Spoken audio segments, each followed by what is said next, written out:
नगरवरून पुण्याला जात असताना थंडगार काहीतरी खावंसं वाटलं, त्यामुळे आम्ही लगेच पुणे नगर हायवेवरचा सर्वात जुना आणि सगळ्यात फेमस असलेल्या शिरूर मधला कॅफे म्हणजे इलाइट ज्यूस अँड स्नॅक्सला गेलो. गेल्यावरती मेनू कार्डचा खूप वेळ अभ्यास करून मंदार आणि वैभवनी त्यांचं सीझन स्पेशल मँगो ब्लास्ट आणि फ्रेश मँगो संडे ऑर्डर केलं.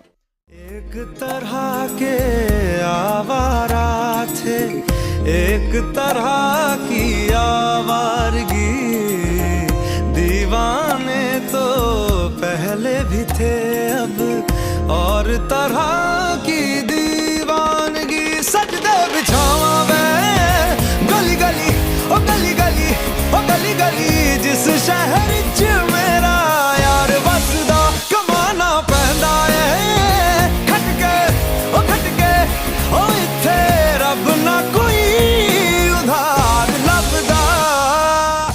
मँगो ब्लास्टचा पहिला घास खाल्ल्या स्वर्ग सुख अनुभव